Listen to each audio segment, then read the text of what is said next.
The most beautiful and sublime city in the Golden Desert lives in abundance and prosperity.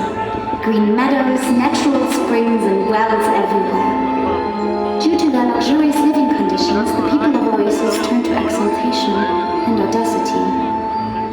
Water and food are wasted in wild and extravagant parties. The water temple priestess Oasis, named after the city, warns the people.